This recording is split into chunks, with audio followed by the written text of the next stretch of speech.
한국은 독일로 간호사를 보내서 의료기술을 배우던 후진국이잖아. 너가 아직 한국에 대해서 잘 모르나 본데. 한국은 모든 기술에서 선진국이야. 한국의 의료기술이 좋다는 건 다 옛말이야. 한국은 의료 붕괴 수준인 거 뉴스에서 안 봤어? 내가 직접 다녀왔다고.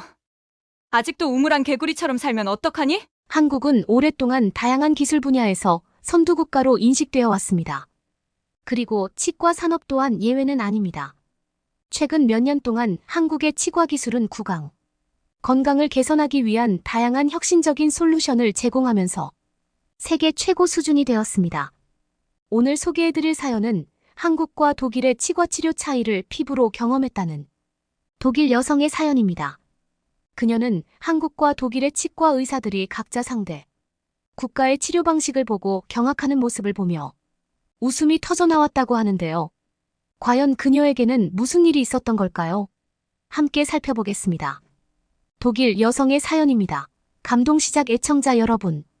영상 시작 전 좋아요와 불우이웃을 위해 끝까지 시청 부탁드립니다. 안녕하세요. 저는 한국에서 유학생활 중인 독일 베를린 출신 라미쉘라고 합니다. 한국의 K-뷰티를 공부하기 위해서 서울로 오게 됐어요. 제가 어려서부터 메이크업 아티스트인 엄마의 영향을 받아 화장하는 것에 관심이 많은 편이었거든요. 엄마의 화장대를 몰래 쓰기도 하면서 말이에요. 처음엔 화장품에 대해 잘 모르니까 선크림을 꼼꼼히 바르는 것부터 시작했어요. 시간이 흐르면서 기능성 팩 같은 것도 해보고 화장도 조금씩 하게 됐죠. 직접 화장을 하고 학교에 다녔어요. 다행히 부모님이나 친구들이 이상한 시선으로 바라보지 않아서 스스로 주눅 들지 않고 잘 다닐 수 있었습니다. 물론 삿대질하는 친구들도 있었지만요. 그래도 저 혼자 떳떳하면 된다고 생각했어요.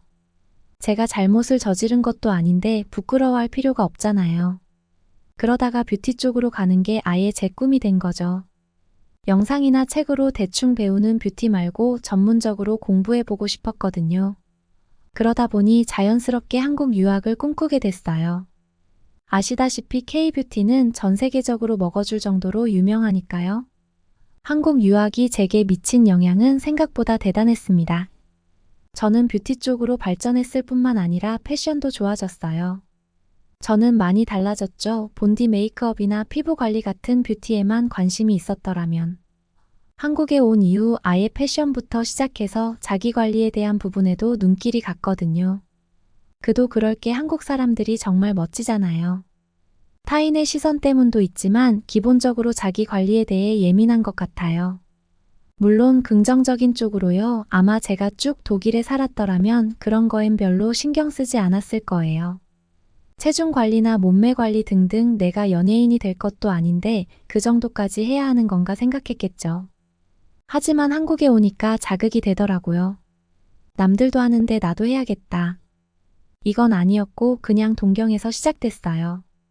그들이 멋져 보였거든요. 특히 대학생들은 어찌나 멋을 내고 다니는지 솔직히 모든 학생들이 연예인들처럼 옷을 입고 다녔어요. 당장 텔레비전에 나와도 이상하지 않을 것 같았어요.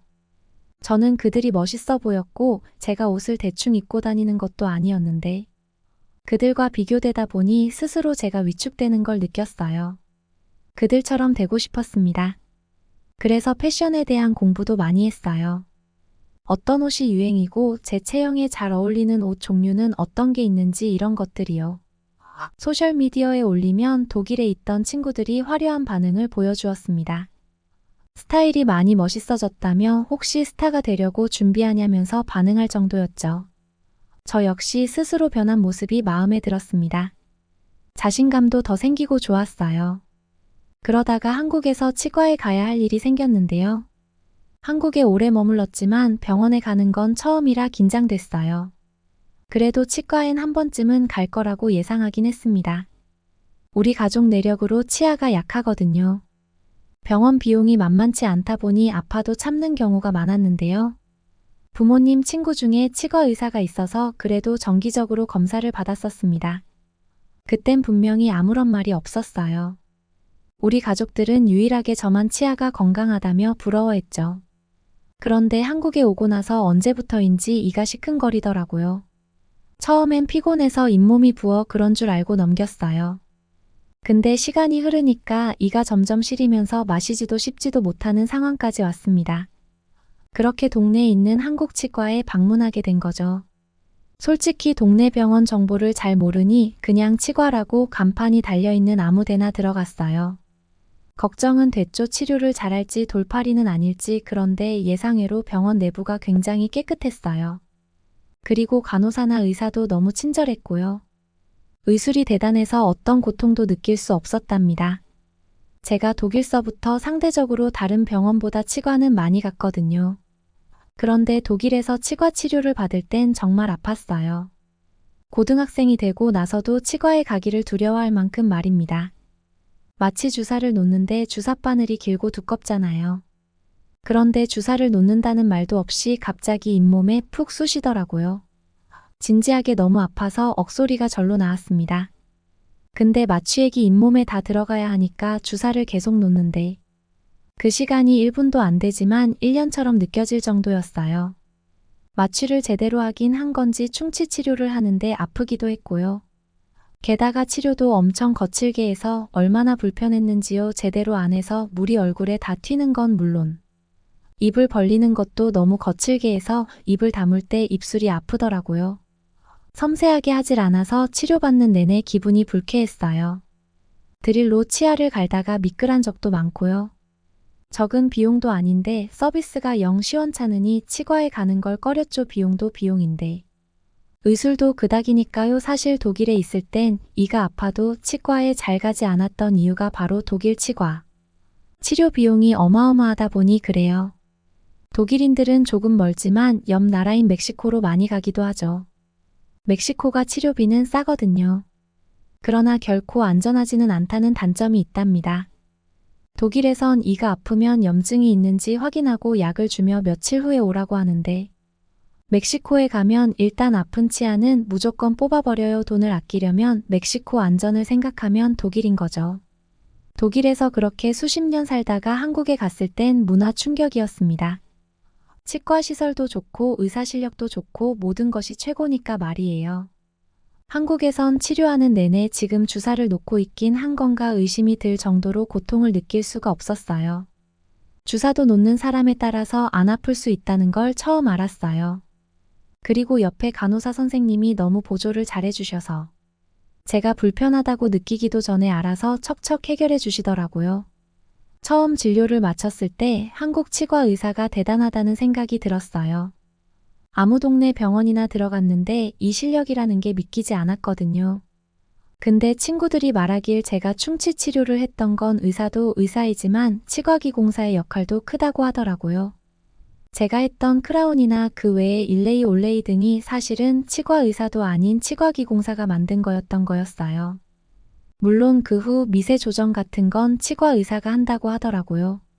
치료가 빨리 준비되고 빨리 끝나는 그런 점도 놀라웠어요. 아주 작은 부분이지만 힘을 받는 부분이라 세라믹으로 크라운을 씌웠는데요. 크라운 비용은 40만 원 안쪽으로 굉장히 저렴하게 했습니다. 아마 독일에서 부모님 친구네 치과에서 했더라면 100만 원 이상의 비용을 지불해야 했을 것이에요. 치과 의사도 실력도 세계 최고이지만 기공사 실력 역시 최고였습니다. 어찌됐든 결론은 둘의 역할 모두 엄청나게 중요한 것이라는 사실이겠죠. 한국에서 치과 치료를 받은 이후 치과에 갈 일은 2번 다시 없었어요. 너무 훌륭한 실력이어서 떨어질 일이 없었거든요.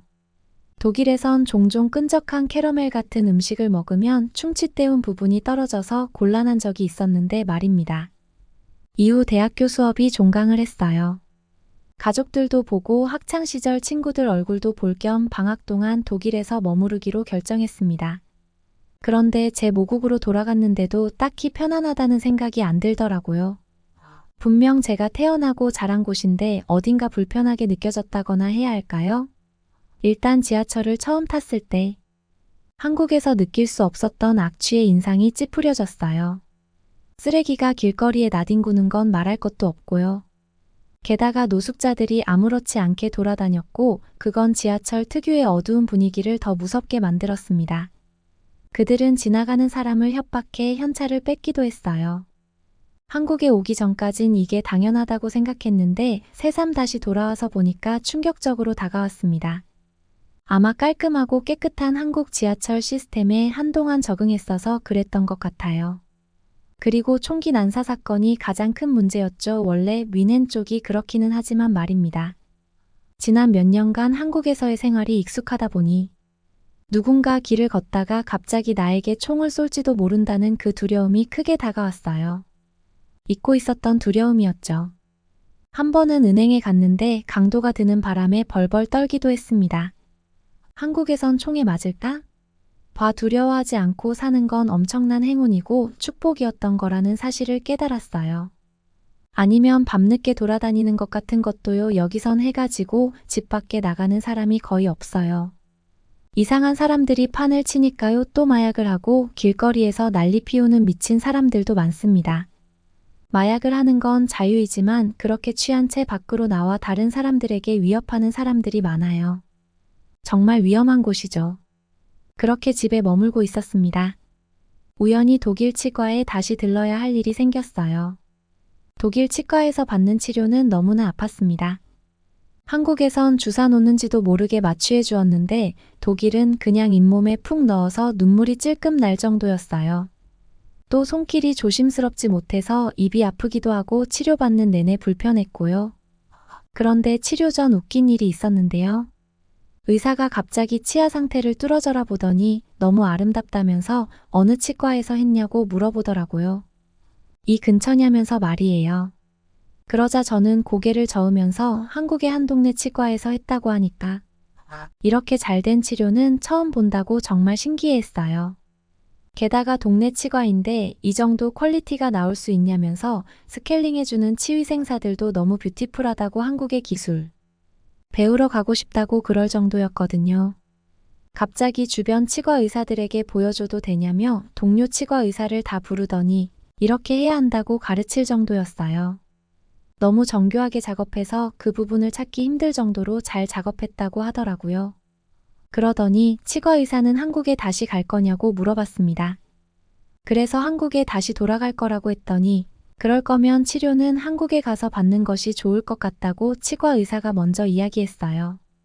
자신도 치과 의사지만 도무지 한국처럼 예쁘게 치료할 자신이 없다면서요. 그래서 저는 한국 가서 제대로 고칠 테니 임시로 아프지 않게만 해달라고 부탁했어요. 독일 치과 의사는 한국에서 치료받은 치아처럼 해줄 수 없어 미안하다면서 가격을 할인해주기까지 했습니다. 그 뒤 한국 치과에 다시 돌아왔는데 독일에서 치료한 것을 보더니 한국 의사는 도대체 어디서 했냐며 이 정도면 의사가 아니라 일반인이 한 수준이라고 경악했어요.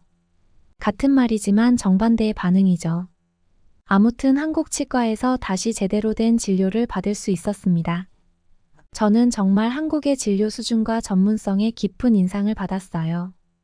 독일에 이런 뛰어난 치과 기술이 없는 게 아쉬울 정도로요. 그러고 보면 정말 왜 이렇게 다방면에서 뛰어난 걸까요? 아마 제 생각엔 한국인들의 섬세한 눈썰미와 완벽주의 성격, 그리고 뭐든지 빠르게 처리하는 한국인들의 성향 때문인 것 같아요. 그래서 세계 최강일 수 있는 것 같아요. 저는 요즘 주변에 아픈 사람들이 있으면 무조건 한국에 가서 치료받으라고 강력하게 추천하고 있습니다. 물론 치과뿐만 아니라 다른 모든 질환에 관해서죠. 거기다가 한국은 의료보험 혜택이 잘 되어 있어서 가격도 저렴할 뿐만 아니라 한국에서 치료받는 김에 한국 여행을 할 수 있어서 일석이조니까요.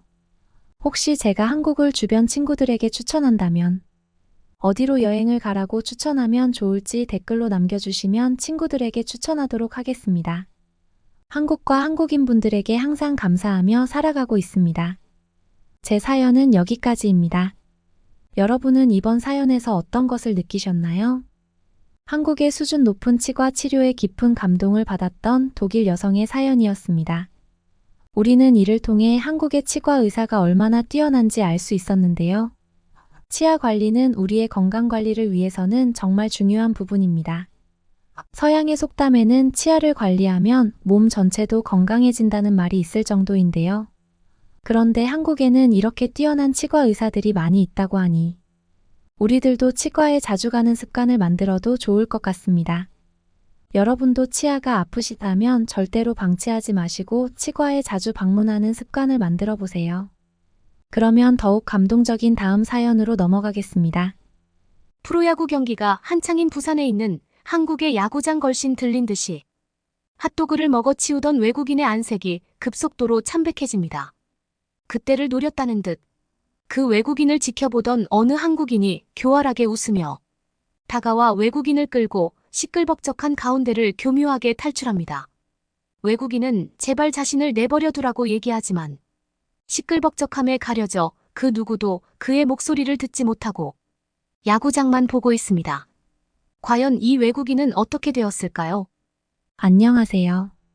저는 이탈리아에서 야구 선수를 케어해주는 매니저 역할을 장래 희망으로 삼은 로페난테라고 합니다. 보통 야구에 관하여서는 남자가 전부 관할하는 것이 맞겠지만 예전부터 저는 야구에 흥미가 굉장히 많았고 무언가 보살펴주는 것은 솔직히 남자보다는 여자가 더 잘할 거라는 생각도 있어서 괜찮은 장래 희망이라고 생각해왔습니다.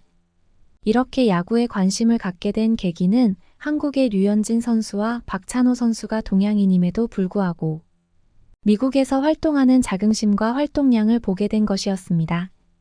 동양인의 작은 체구를 가져야 당연함에도 불구하고 압도적인 최고화 기록으로 사람들을 놀래키고 있었기에 저는 여자임에도 불구하고 그런 식의 존재감을 내뿜고 싶었지만 아무래도 선수로서는 부족함이 있으니 매니저라도 해야겠다는 생각을 가졌던 것이었죠. 아무래도 여자 야구는 인기가 별로 없기도 하잖아요. 그렇게 매니저가 되기 위해 많은 경험을 쌓고 긴 시간을 투자하면서 고등학생이었던 저는 옆에 있는 하구들부터 케어해줘야겠다는 생각을 가질 수 있었습니다. 그렇게 저는 저처럼 한국인 야구 선수들을 존경하며 압도적인 기록을 세우기에 최적화된 생활 습관을 가진 라이언라는 선수의 매니저가 되었는데요. 라이언과 저는 한국 선수의 열렬한 팬이었기에 공감대도 동일했고 많은 대화를 나눌 수도 있어 무엇이 필요한지 말하지 않아도 알 수 있는 파트너였습니다. 그러던 어느 날 심각한 일이 발생하게 되었는데요. 라이언이 투구를 할 때마다 사람들이 손가락질을 하면서 입에 올리기도 어려운 쌍욕을 해댔기 때문이었습니다. 라이언이 어젯밤에 트위터에 올린 글 때문이었습니다. 라이언은 미국 선수들 중에 솔직히 류현진과 박찬호와 비견할 수 있는 선수는 거의 없다고 얘기했던 것이었습니다. 그러자 미국인 선수들을 응원하는 저희 이탈리아인 관중들이 매우 화가 난 것입니다. 라이언은 끝끝내 손에 들고 있던 야구공을 관중에게 도루를 잡듯이 집어던졌고 그 결과 관중 두 사람이 부상을 입어버렸습니다. 그로써 라이언은 야구계에서 퇴출할 수 있는 위기를 직면하게 되었고 경찰서를 들락날락하게 되었는데요. 저는 매니저로서 라이언의 처우를 개선해야 한다는 의무감도 있었지만 친구로서 너무나 걱정되는 마음에 어떻게 해야 할지 당초에 알 수 없었습니다. 뛰어난 재능과 능력을 가지고도 스스로 공을 쥔 채 자신이 있는 거울을 향해 던져대니 어떻게 해야 할지 알 도리가 없었죠. 저는 라이언에게 걱정되니까 제발 좀 자중하라고 했고 그토록 선망하는 한국 선수들에 대한 마음이 아무리 진실해도 남을 깎아내리면서 그들을 치켜세우는 것은 도리에 어긋난다는 얘기를 해주어야 했습니다. 그러면서 기분 전환도 할 겸 한국 야구 선수들이 있는 한국에 한번 가보는 것이 어떻겠냐고 저는 제안을 해보았는데요. 라이언은 처음에 좋아라 했지만 어느 날 갑자기 울상이 된 채로 한국에 갈 수는 없겠다고 저에게 얘기했습니다. 라이언의 부모님이 반대했다는 것이었습니다. 라이언의 부모님은 한국 선수들 때문에 아들이 이 지경이 되었는데 한국에 가서 대체 뭘 어쩌겠냐는 것이었죠. 게다가 한국은 후진국이기 때문에 차라리 이탈리아에서 방황하는 게 더 낫다고 얘기하며 한국에 가면 도로변에서 노숙하게 될 것이라고 했다고 합니다. 어이없게도 라이언은 거기에 세뇌되었고 점차 한국을 부정하게 되었는데요. 저는 한국에 가서 노숙이라도 하든 말든 솔직히 지금 너는 선수로서의 경력이 끝장나기 직전이라면서 차라리 한국에 가 마인드셋을 제대로 하고 오든가 길거리에서 새살림을 차리자고 라이언을 설득했고 어쩌다 보니 한국에 대해 불신을 가진 상태로 라이언은 한국행 비행기에 몸을 싣게 되었습니다. 그렇게 라이언은 비행기 안에서 박찬호 선수와 류현진 선수가 이제 더 이상 별 볼 일이 없어 보인다고 얘기했습니다. 왜냐하면 자신을 이 지경으로 만든 장본인이라고 하면서 부모님의 말 중에 틀린 거 하나 없다고 하는 것이 아니겠습니까? 하지만 저희는 이미 한국행 비행기에 올라탄 상태였기에 어떻게 생각해도 달라지는 것이 없었고, 일단 인천공항에 도착하게 되었는데요. 라이언은 인천공항을 눈앞에 두고 눈이 휘둥그레졌습니다. 이처럼 너무나도 큰 공항의 규모는 난생 처음 맞닥뜨리는 것이었기 때문이었습니다. 잠시 뒤 한국에서 야구계에 종사하는 한국인 남성이 예비 야구 선수가 도착한다는 말에 저희를 마중 나왔는데요. 한국인 남성이 얼떨떨해하는 라이언을 보며 왜 그러냐며 한국이 많이 볼품 없어서 실망했냐고 물어보니 라이언은 전혀 아니라면서 고개를 가로젓기에 바빴습니다. 그렇게 저희는 한국인 남성이 안내하는 방향성을 따라가며 오늘 벌어지는 부산의 프로야구를 관람하게 되었는데요. 한국의 야구 선수들은 모두 수준 높은 플레이를 보여주고 있었고, 스릴감 넘치는 도로와 함께 획기적인 플레이로 관중들의 귀감이 되기에 충분했습니다.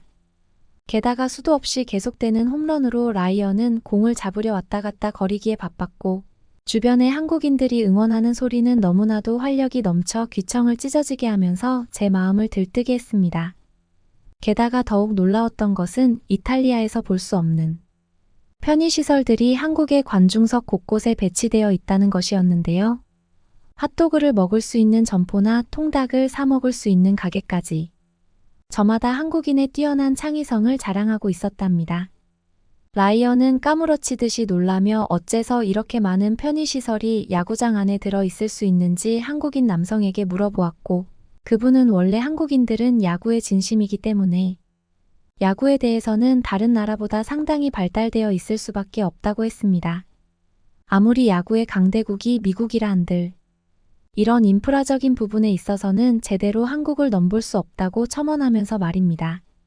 한국인 남성은 아무렇지도 않게 그런 말을 해댔기에 저희는 이것이 한국인들 사이에서 만연해 있는 분위기라서 그 누구도 전혀 대단하지 않다고 생각하는 자연스러운 듯한 분위기에 입을 다물 수 없었습니다. 사실 초호화 시스템을 자랑하는 인천공항을 마주하면서부터 이러한 한국의 인프라에 대해 예상할 수 있었는데요. 인천공항 안에는 최고급 백화점과 식당이 즐비한데도 불구하고 이런 시설에 대해서 놀라 자빠지는 사람이 아무도 없었던 것이었습니다. 게다가 어디에도 없는 경호원을 보니 치안이 뛰어난 선진국이라는 생각을 가질 수 있었는데요. 이탈리아에서는 가게를 털거나 손님을 겁박하여 금품을 갈취하는 무리들이 너무나도 많아서 경찰이나 경호원들이 초호화 시스템 주위에 있는 경우가 태반이기 때문이었습니다. 그런데 한국에는 그러한 경호원이 하나도 없는데도 모두들 백화점을 자유롭게 이용하고 식당에서 식사하고 있었던 것입니다. 더 나아가 식당의 가격은 무척이나 합리적이었기에 이것이 선진국의 근본이구나 하는 생각을 또 한 번 가질 수 있게 만들었습니다. 왜냐하면 이탈리아의 공항에서는 바깥에 있는 식당에 비해 공항 내부의 식당이 가진 기본적인 금액은 3배 이상 올려치기 하는 경우가 많은 반면 한국의 식당은 전혀 그런 것이 없이 바깥과 똑같은 가격으로 관광객에게 식사를 제공해주고 있었던 것이었습니다. 게다가 인천공항에 들어오며 맞닥뜨리게 되었던 입국을 위한 기계는 이탈리아인으로서 놀랄 수밖에 없었는데요. 왜냐하면 이탈리아에서는 사람이 직접 신분을 확인하는 과정으로 이루어지기 때문에 2시간이 넘게 시간이 걸리는데 한국에서는 여권에 있는 바코드를 한 번 찍어주면 10초도 안 되어 입국이 종료되기 때문이었습니다. 라이언과 제가 당황하는 모습에 인천공항의 직원은 수상한 사람인지 저희를 계속해서 주시했고 끝끝내 관찰을 하시더니 의심을 그제야 거두었던 것입니다. 저희는 야구장에 있는 한국인 남성에게 어떻게 이렇게까지 한국이 발전할 수 있는지 물어보았고 한국인 남성은 자기도 잘 모르겠다고 애초에 그렇게 발전해 있는지도 잘 모르겠다며 오히려 겸손한 자세를 보여주었습니다. 그러고 보니 한국인 남성분은 너무나도 영어를 잘했기에 저희는 모든 한국인이 사실 한국말이 아니라 영어를 주로 하는지 의심해야 했습니다. 그런데 알고 보니 그저 학구열이 너무 뛰어나기 때문에 영어를 전부 유창하게 할 수 있다는 사실을 알고 한국인 남성에게 학창시절에 대해 더 물어보았습니다. 한국에 있는 고등학교는 모두 수학여행을 갈 때 대부분 해외로 가서 영어 회화를 공부할 수 있게 해준다고 했기에 저희는 입을 다물 수 없었고 이렇게 한국이 고도의 성장을 빠르게 이룩할 수 있었던 이유에는 영어를 빠르게 습득하여 다른 나라를 참고하는 모범적인 자세가 항상 내재되어 있기 때문이라는 것을 바로 유추할 수 있었답니다. 하지만 이제는 다른 나라가 한국어를 공부해야 하는 시대가 도래한 만큼 저는 머지않아 한국어를 공부해야겠다는 생각을 가질 수 있었습니다. 이미 한국은 이탈리아는 물론이고 유럽의 모든 국가를 대충 50년 이상은 앞서 있는 느낌이 확연했던 것입니다. 라이언은 만일 야구선수로 활동하게 된다면 미국이 아닌 한국의 야구장에서 플레이하고 싶다고 했습니다. 돈도 중요하긴 하겠지만 결국 이런 인프라가 제공되어야 편안하고 안락한 인생이 보장되는 것이라고 얘기하면서 말이죠. 한국인 남성분은 라이언의 마음을 충분히 이해한다면서 우리 한국인 축구 선수들도 사우디에서 제안하는 천문학적인 금액을 거절하고 현재 최고의 인프라를 자랑하는 프리미어 리그에서 뛰고 있다고 했습니다. 라이언은 고개를 끄덕였고 경기에 집중하며 눈을 계속 반짝였는데요. 그의 표정은 무척이나 행복해 보였고 이탈리아에서 보였던 라이언의 암울했던 부분이 많이 사그라들어 있어 저는 그제야 숨을 돌릴 수 있었답니다. 그러다 라이언은 홈런을 치는 한국 선수의 모습에 너무나 흥분했는지 핫도그를 마구잡이로 씹다가 막대까지 깨물어버려 갑작스레 입을 감싸고 웅크렸는데요. 저는 너무 당황해서 쓰러지는 라이언을 가만히 지켜보기만 했지만 한국인 남성분은 심각한 얼굴로 라이언을 부축해주고 저희를 따라오게 시켰습니다. 무기력하게 한국인 남성을 따라가는 라이언의 고통이 심해지는 모습이 뒷모습만으로도 전해지자 저는 대체 어떻게 해야 하는지 몰라 매니저로서 무능함을 느꼈고 그저 한국인 남성분을 믿는 것밖에 할 수 있는 것이 없었습니다. 그렇게 한국인 남성분이 택시를 타서 병원으로 가고 있다고 생각했던 저는 눈앞에 보이는 말도 안 되는 건물에 혀를 내둘러야 했는데요. 왜냐하면 야구장 바로 앞에 병원이 배치되어 있었던 것이었습니다. 보통 야구장을 설치하는 데만 해도 비용이 꽤 들기에 사람이 거의 없는 외곽 지역이 대부분이라 이런 곳에 병원이 있다는 것은 정말로 믿기지 않는 사실이었던 것입니다. 병원에 들어온 저희는 허름한 시설과 극소수의 응급처치 요원만 있을 줄 알았지만 엄청난 의료 인프라를 갖추고 있는 시스템을 보며 이탈리아인으로서 너무나 부러운 마음이 들 수밖에 없었습니다. 병원 속에는 이탈리아어를 통역해주는 직원도 있었고 친절한 의사 선생님이 저희를 맞이해주기도 했습니다. 의사 선생님은 라이언의 잇몸을 살피면서 혀를 끌끌 차며 잇몸을 씹어버렸다고 했습니다. 거기에 맞는 약재를 제공해 줄 테니 연골을 틈틈이 바르면서 치료하고자 노력한다면 며칠 후면 나을 수 있다고 했습니다. 저는 그냥 가만히 있어도 낫는 병이냐고 물어보았고 그렇다고 한국인 의사분이 답해주어 그냥 약을 처방받지 않겠다고 했는데요. 왜냐하면 치료 비용이 너무나 부담되었기 때문이었습니다. 그렇지만 한국인 의사 선생님께서는 비용이 그렇게 부담되지 않을 거라고 얘기해 주었고 저희는 얼마냐고 물어보았더니 믿기지 않는 비용에 저희는 혀를 내둘러야 했는데요. 왜냐하면 이탈리아에서 약을 한 번 처방받으려면 30만 원이 거의 넘어가는데 이곳에서는 2만 원도 안 되기. 그러니까 거의 껌값의 비용으로 치료받을 수 있었기 때문이었습니다. 저는 굉장히 완벽한 선진국의 복지 시스템으로 한국의 국민들이 계속해서 안정적으로 살고 있으니 당연히 빠르게 성장할 수밖에 없다고 생각했고 여행을 오기 정말 잘했다는 생각과 동시에 매니저로서 어떻게 선수들을 관리하고 케어해야 하는지 직감할 수 있었답니다. 그러나 이렇게 뛰어난 체험을 하게 되니 이탈리아라는 국가의 존재가 너무나 허무하게 보여 괜히 왔다는 생각에 쓴 웃음이 간간히 지어졌던 것도 같습니다. 저희는 한국에 도착한 지 하루도 안 되었을 뿐인데도 이탈리아라는 나라를 더 이상 떠올리지 않게 되었고 모든 인식과 상식이 초토화되고 말았는데요. 경기가 끝나고 저희는 숙박시설에 가기 위해 한국인 남성의 차를 타고 이동했습니다.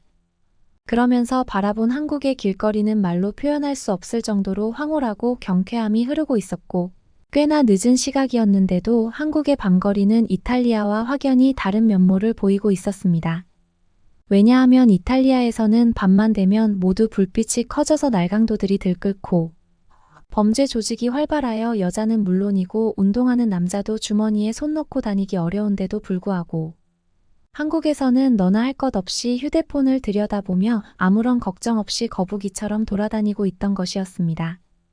놀라운 마음과 함께 도착한 숙박시설 속에는 야무진 커피 머신과 고급스러운 텔레비전, 그리고 최고급 소파가 제공되고 있었고, 한국인 남성분은 외국에서 야구를 하는 분들을 위해 이런 것은 당연히 무료로 제공되고 있다고, 비용 걱정은 법인카드로 결제되니 전혀 하지 말라고 얘기해줘.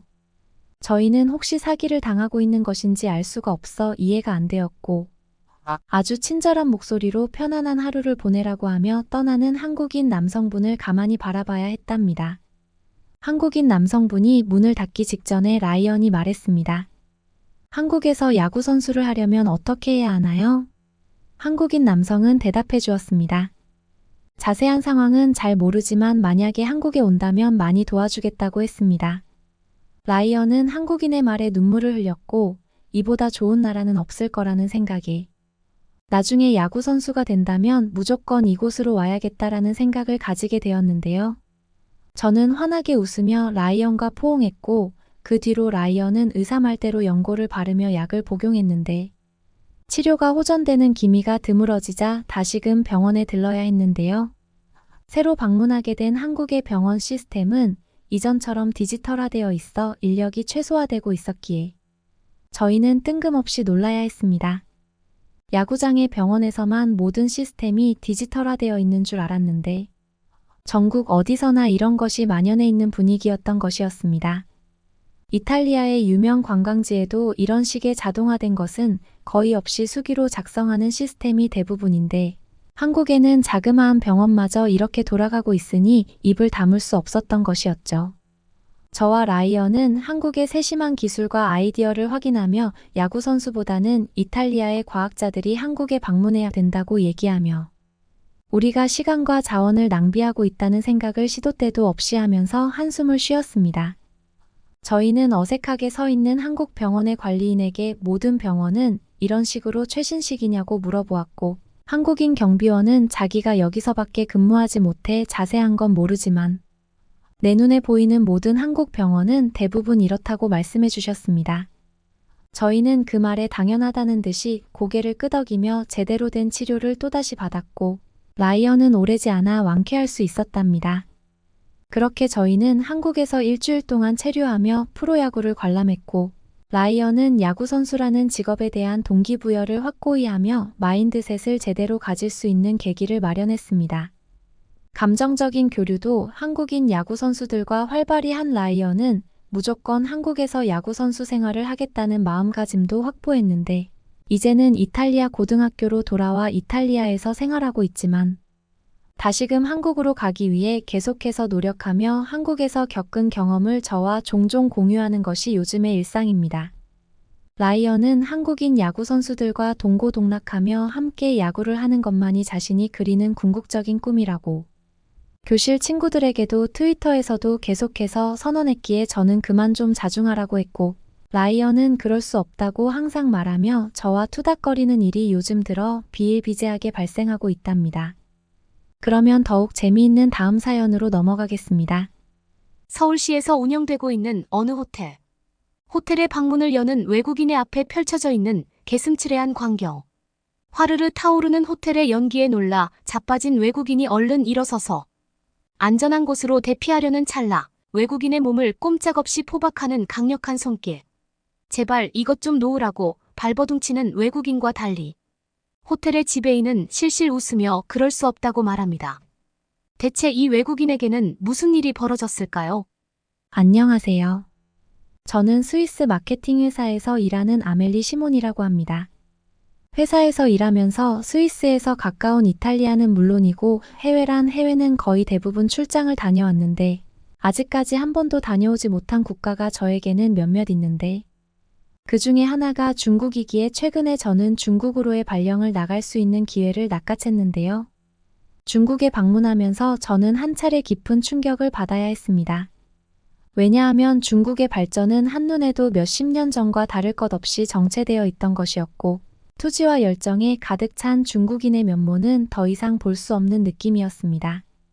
저는 실망스러운 눈빛을 감출 수 없었고 잘못된 판단을 했을까봐 첫 인상을 깨끗이 잊으며 좋은 점을 찾아보려고 계속 노력했지만 찾으면 찾을수록 오히려 안 좋은 점만 얻게 되는 느낌이었어요.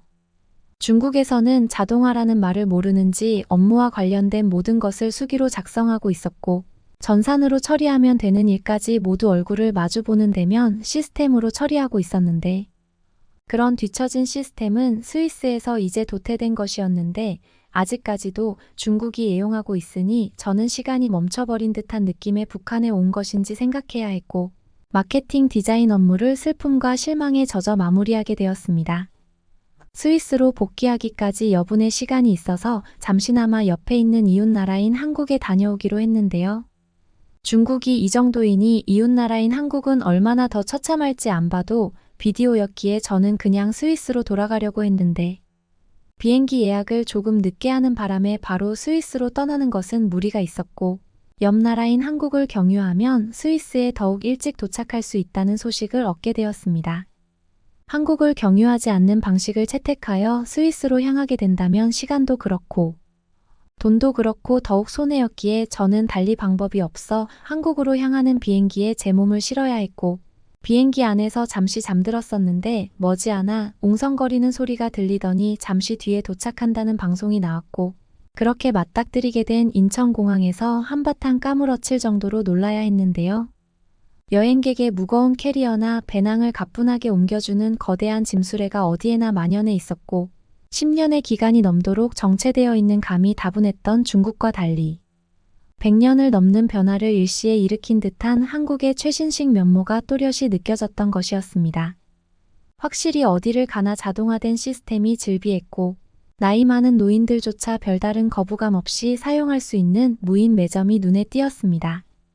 나이 들면 당연히 신기술에 대한 막연한 두려움을 갖고 사용하기 어렵게 되는 게 당연한데, 어르신들까지 편리하게 사용하고 있는 한국의 시스템을 보니 어떻게 최신식 기술력을 상용화시켰는지 마케팅업계 종사자로서 정말로 놀라울 따름이었습니다.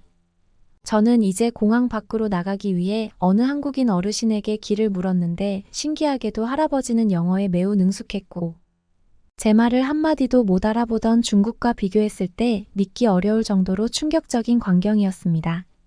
어떻게 영어를 그렇게 잘하냐고 물어보니 한국의 젊은이는 모두 영어를 잘 구사하고, 심지어 노년층마저 곧잘 영어를 한다면서 한국인 어르신은 대답해 주셨습니다.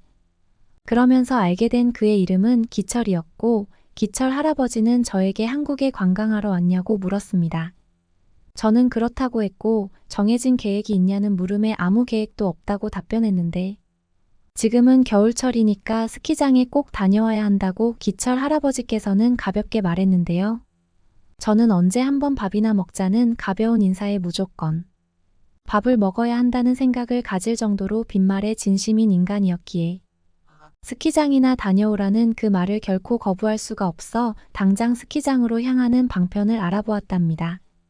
그러면서 알게 된 사실은 스키장으로 향하는 교통수단이 전혀 복잡하지 않다는 것이었고, 더 나아가 인천공항에서 한 번에 갈 수 있다는 것, 그리고 가는 도중에 비도 맞지 않을 수 있다는 것이었습니다. 너무나 획기적인 기쁨과 함께 올라탄 지하철 안에서는 영어로 된 안내 방송이 흘러나오고 있었는데, 중국 말만 하염없이 빠져나오던 중국의 지하철과는 확연히 다른 그러한 모습과 더불어 지하철에 올라타기 전에 만든 한국의 교통카드를 보면서 정말 편리한 국가라는 생각을 하지 않을래야 않을 수 없었습니다. 중국에서는 항상 현금으로 결제를 도맡아 진행해서 짤랑거리는 기분 나쁜 소리가 주머니에 매번 흘러넘칠 수밖에 없었는데, 한국은 저로부터 전혀 그런 소리를 듣지 않게 해주었고, 어느 나라보다도 발달된 삶을 모두가 누리고 있는 게 명확해 보였습니다. 게다가 지하철의 한국인들은 거의 다 친절했고, 배려심까지 넘쳤기에 중국에서 겪었던 각박한 인정을 돌이키며 시간 낭비를 했다는 관념에 새삼 얽매이기 시작했습니다. 게다가 다른 나라에 왔으면 항상 주머니에 있는 지갑을 꼭 움켜 쥐어야 정상인데, 한국에서는 아무도 타인의 지갑을 노리거나 갈취하려는 속셈을 찾아볼 수 없으니 안락한 마음이 가시질 않았습니다. 확실히 스위스의 지하철에서는 30분에 한 번꼴로 누군가의 비명소리가 들려야 정상적으로 세상이 굴러가고 있겠구나 하는 생각이 들었던 것입니다. 또한 스위스였으면 스키장으로 가는 것만 해도 너무나 벅차서 이동하는 데에만 힘을 다 써버리는 바람에 스키장에 도착하면 절대로 즐길 수 없게 되는 일이 태반인데, 한국에서는 이렇게 지하철 한 번에 이동할 수 있다고 하니 너무나도 여행하는데 편리했습니다. 생각해보면 한국이 조금 이상한 것도 같았습니다. 보통 스키장을 운영하려면 엄청난 산맥을 끼고 있어야 하기에 도심에서 멀리 떨어진 외곽 지역에 있어 교통이 당연히 불편해야 하는데 한국의 스키장은 외진 곳에 있는데도 불구하고 교통까지 발달되어 있어 저는 정말로 스키장이 그곳에 있기는 있는지 의심해야 했고 그렇게 도착한 스키장의 경관은 눈이 부시도록 아름다운 산맥과 함께 휘황찬란한 호텔과 멀티플렉스 시설까지 갖고 있어 순간적으로 저는 당황해야 했는데요.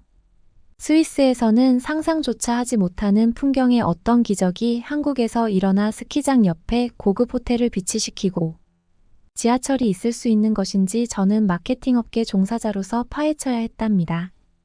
게다가 휴대폰 한 번으로 스키장과 호텔을 예약할 수 있는 시스템은 매번 손으로 서류를 작성했던 중국과 비교했을 때 말도 안 되게 획기적인 시스템이었고 생각해보면 스위스에서는 반년 전부터 예약해야 스키장을 이용할까 말까였는데 이렇게나 인프라가 뛰어난 스키장임에도 불구하고 스키를 타기 위해 예약하는 데에 전혀 어려움을 겪지 않을 수 있었던 것은 기적과 같은 일이었습니다.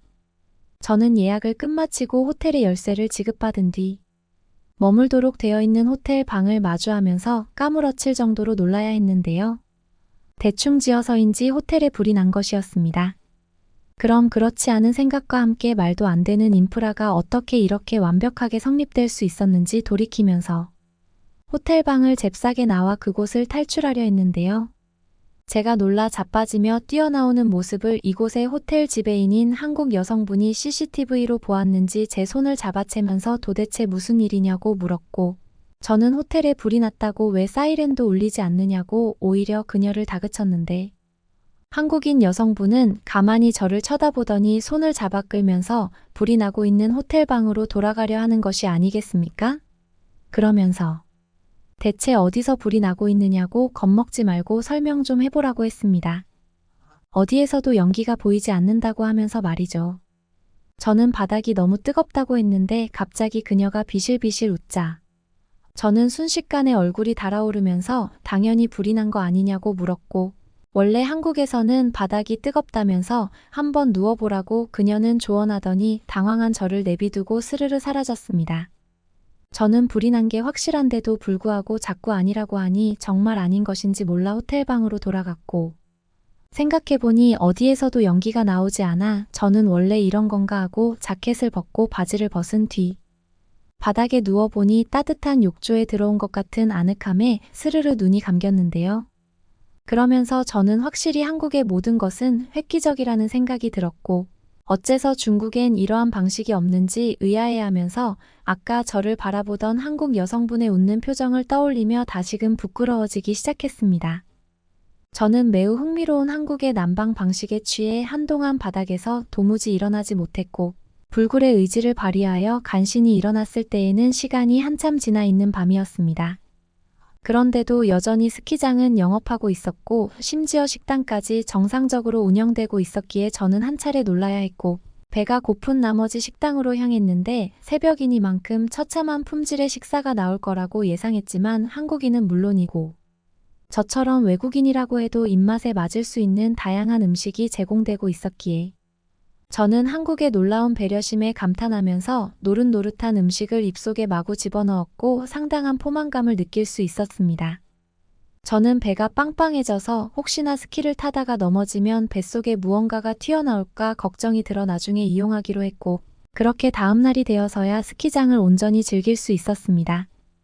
스키를 타면서 저는 중국과 달리 굉장히 활기차고 발전되어 있는 한국의 이미지를 돌이켜보았고 한국말을 모르는 외국인이라고 해도 깔보지 않고 존중해주는 한국의 자존감을 보면서 그렇게까지 자존감이 높은 이유가 무엇인지 헤아려 보았고 한국에 오래 머물고 싶었지만 실수로 스위스로 향하는 비행기편을 중국에서 한꺼번에 예약해버려서 스키장을 짧게 이용해야 했기에 며칠 뒤 저는 다시금 지하철로 향해야 했습니다. 지하철로 향하는 당일날 아침에 스키장을 도무지 떠나기 싫어서 아침부터 저는 늑장을 부려서 공항에 도착했을 때에는 사실상 지각을 했는데 재빨리 짐을 붙이고 시간을 확인해 보니 다행히도 조금 여유가 생겼더군요. 그러는데 갑자기 제 뒤쪽으로 누군가 다가오는 걸 느낄 수 있었고, 그 사람이 갑자기 제 어깨를 쳐서 저는 다짜고짜 지갑을 움켜 쥐었는데 이게 웬걸 지갑이 그새 사라져 있었습니다. 뒤를 돌아보니 역시나 제 지갑을 가져가는 한국인의 손이 보였고 제 지갑이 손에 들려 있었습니다.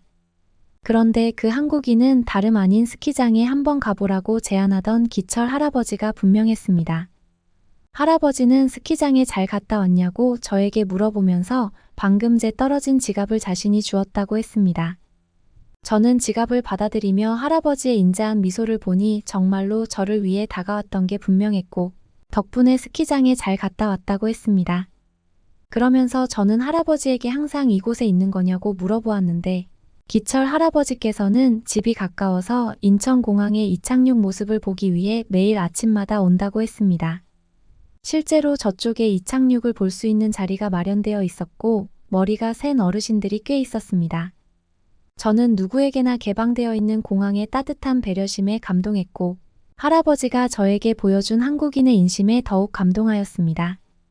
세계 유일의 분단 국가라 언제 전쟁할지 몰라 발전이 더딜 것이 분명하다고 생각했던 때가 엊그제 같은데 한국은 명실상부 세계 최고의 선진국이었고 앞으로의 모습이 더 기대되는 계기를 저는 마련할 수 있었습니다.